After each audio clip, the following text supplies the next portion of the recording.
Salam semuanya, ketemu lagi dengan saya Edi Suprihadi. Di kesempatan ini, di video ini saya akan mencoba mengenalkan tentang R atau R Statistics, yaitu sebuah software yang bisa digunakan untuk mengolah data statistik. Tapi tidak hanya itu, R lebih jauh lagi, dia adalah merupakan sebuah bahasa atau language yang dapat digunakan untuk data science. R itu adalah sebuah software yang membantu kita untuk proses statistik seperti layaknya software yang lain seperti SPSS atau APViews.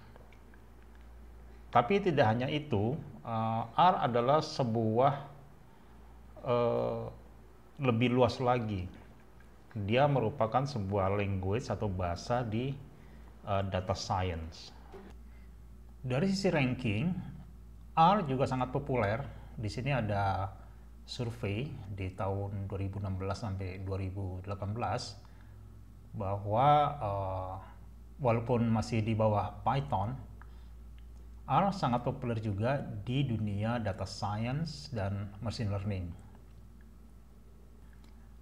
Official website untuk R itu ada di www.r-project.org.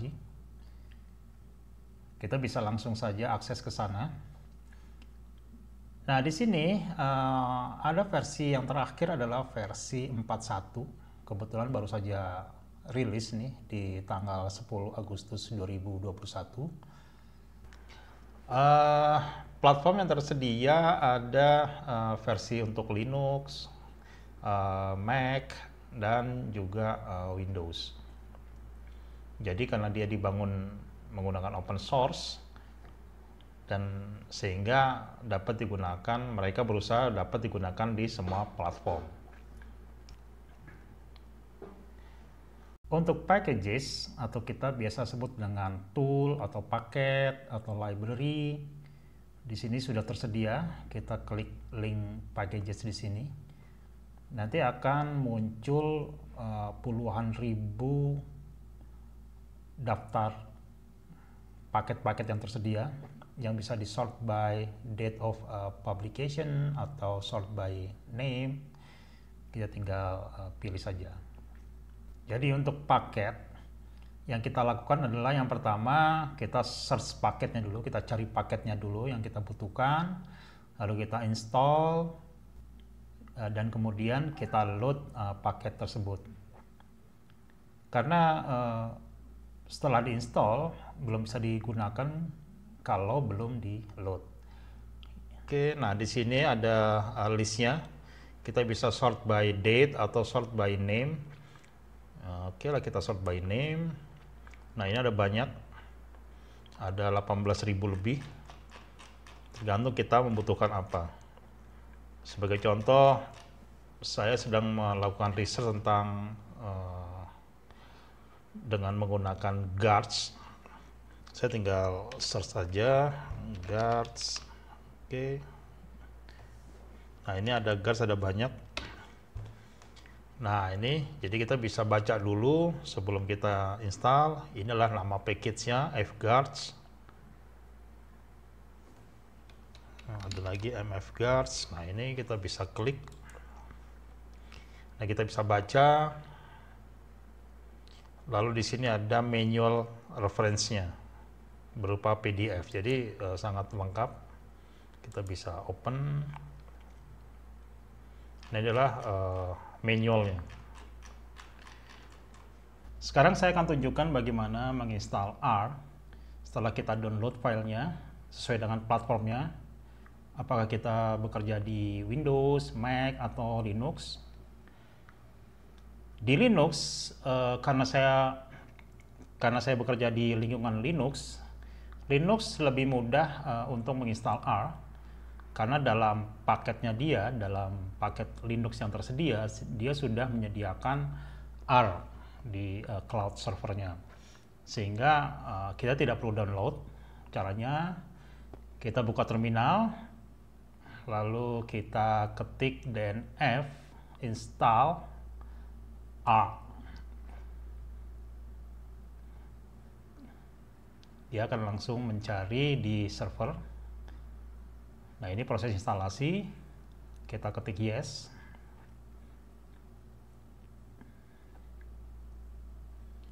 Tidak besar, hanya 48 mega. Nah, ini selesai. Nah, setelah itu kita akan menguji apakah R kita sudah bekerja dengan baik. Kita cukup ketik R di sini. Ini adalah prompt-nya R dengan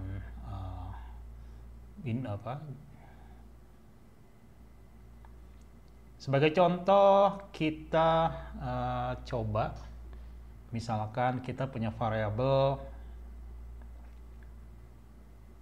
X sama dengan 5, Y sama dengan 6, kemudian X ditambah Y, hasilnya 11. Nah, dengan begini kita telah menyimpulkan bahwa R kita sudah bekerja dengan baik. Baru saja kita menginstal R dengan versi original atau text based, sehingga lebih sulit untuk digunakan.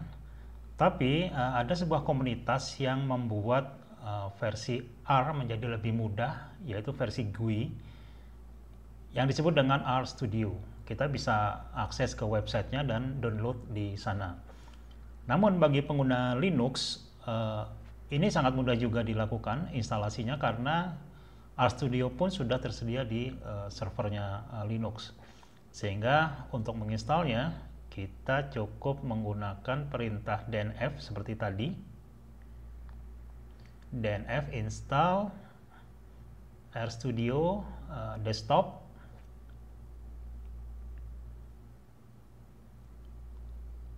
Nah, ini adalah proses instalasi, kecil sekali, jadi nggak memakan waktu yang lama. Nah, baik, ini sudah selesai. Karena dia versi desktop, maka akan tersedia icon untuk bisa diklik. Nah, ini ikonnya R.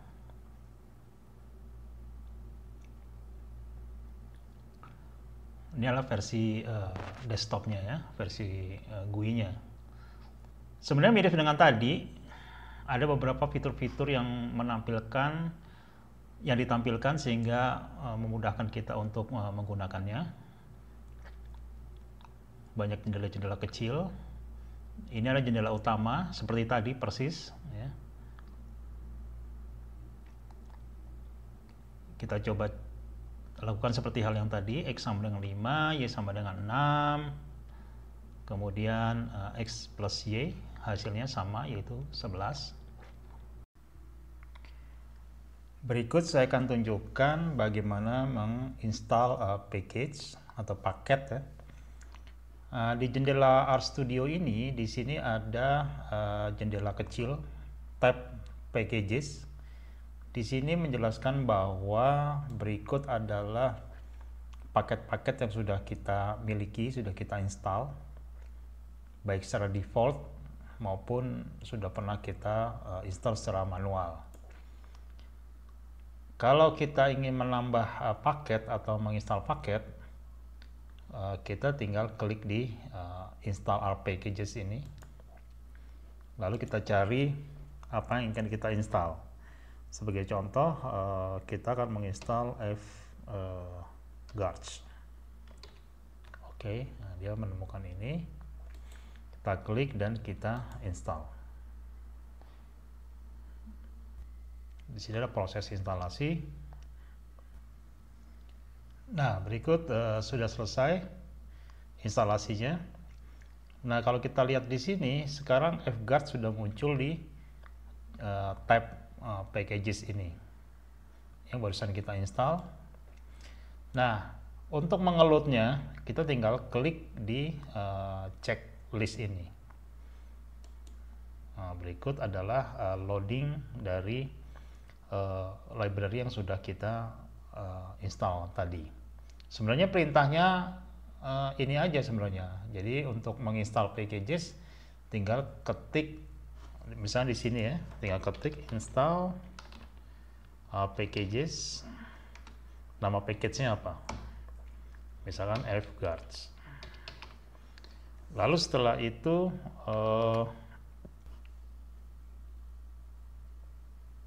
nah dia sudah memberitahu bahwa instalasi sudah pernah dilakukan. Kalau ingin meloadnya, kita tinggal ketik library F-Guards.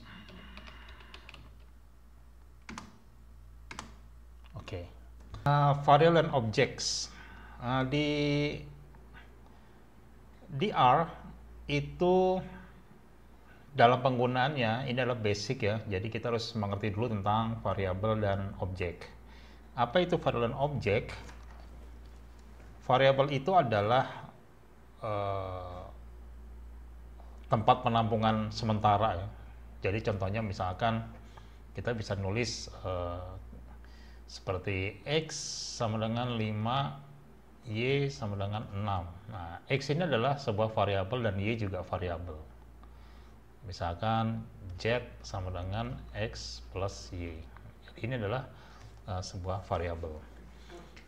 Nah, yang kita harus perhatikan awal adalah variabel itu ada 3 secara umum, yaitu dia string, bentuknya string.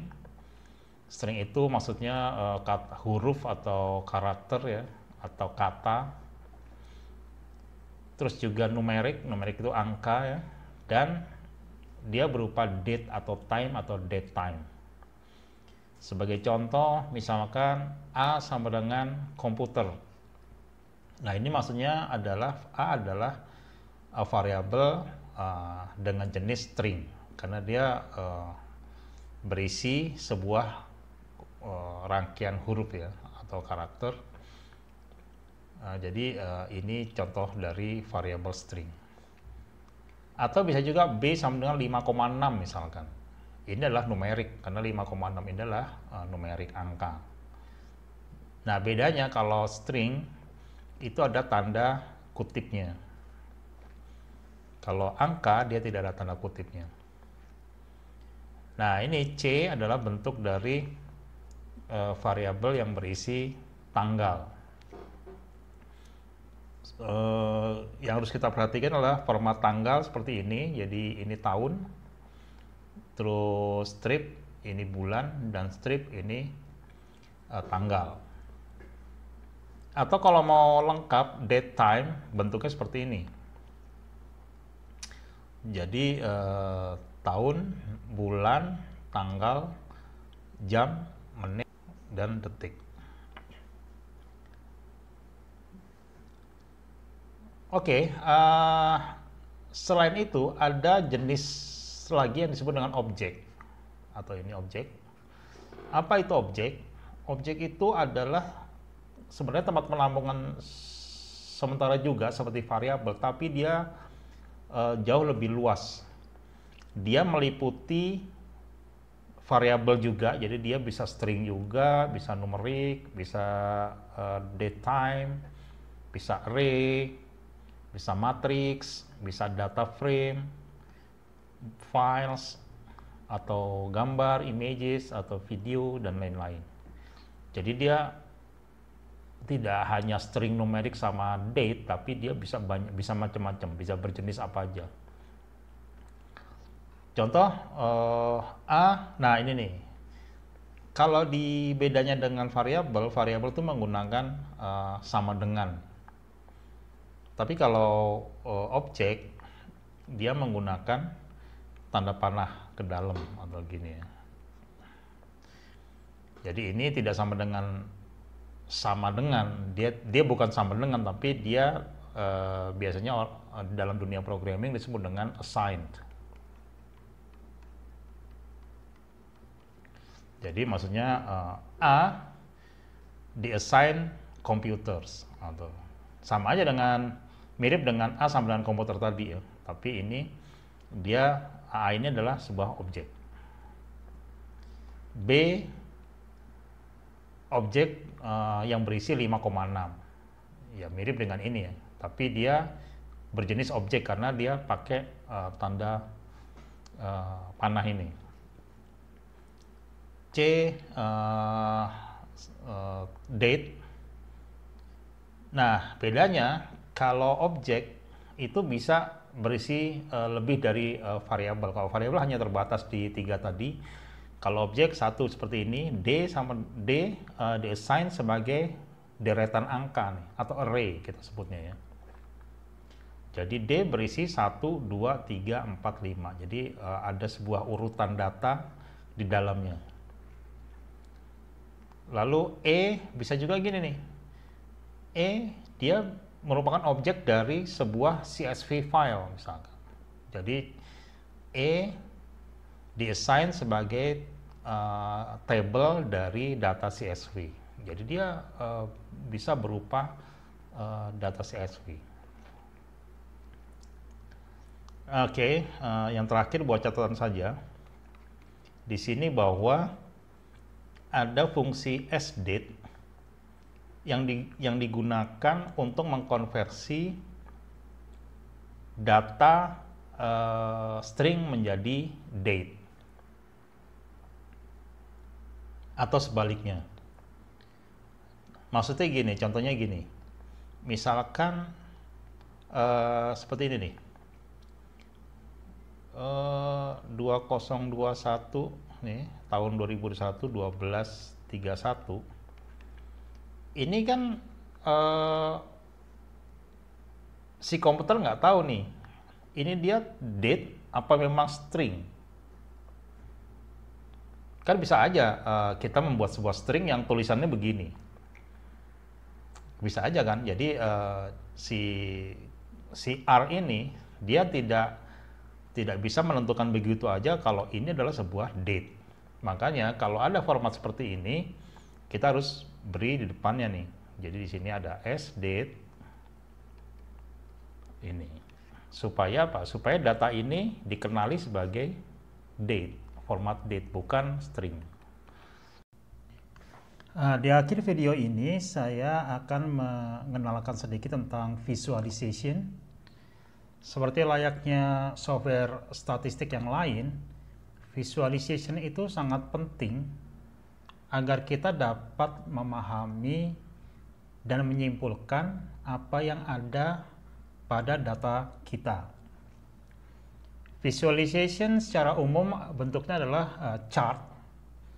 Nah, di R itu beberapa model chart bisa disediakan seperti line chart, bar plot, pie, scatter, sama box plot. Nah, pada intinya visualization itu adalah menampilkan data berdasarkan sumbu X dan sumbu Y. Nah, sekarang kita hanya menyediakan data untuk sumbu X dan juga data-data untuk sumbu Y. Sebagai contoh di sini terlihat ada beberapa titik, yaitu di titik 10, di titik 2, 4, 5 ya. Di titik 3, 35 dan di titik 4, 20. Jadi pada intinya hanya plotting. Dan perintahnya sederhana, yaitu plot X, Y, data di sumbu X dan data di sumbu Y. Sebagai contoh misalkan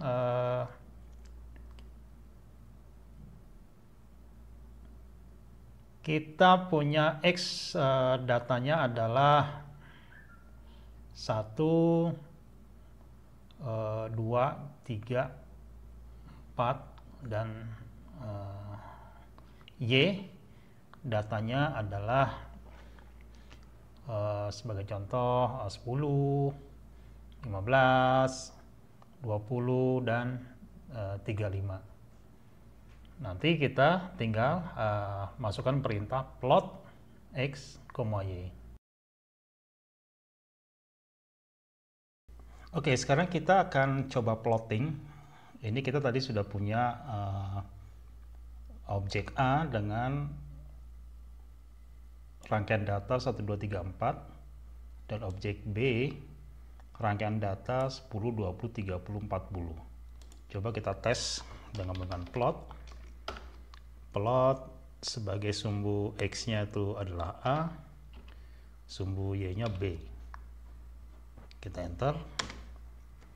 Nah, kita lihat di sini. Ini adalah hasil dari plot A, B. Jadi di sini 1, 10, 2, 20, 3, 30, dan 4, 40. Oke. Nah, ini adalah hasil dari plotting.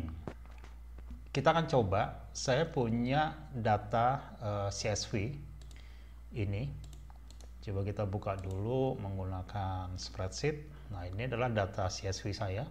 Dan sekarang saya coba buka file ini di R. Caranya gimana? Tinggal import dataset from text, karena CSV itu text. Nah, kita pilih ini tadi CSV. Nah, dia langsung bisa membaca. Kita oke saja, import. Nah, di sini akan muncul data CSV tadi. Nah, setelah kita berhasil mengimport data CSV kita bisa lihat di sini objeknya adalah namanya adalah df_ffguards. Ini secara default sama dengan nama file yang kita import. Nah, sekarang kita sudah bisa mengelola data ini dengan R. Sebagai contoh ya, kita coba membuat plot dari data ini. Saya ingin memplot kolom dehousing dengan NAI ini. Sebagai contoh, kita bisa bikin objek baru, kita sebut contohnya DH. Dari df_mfguard kolom dehousing,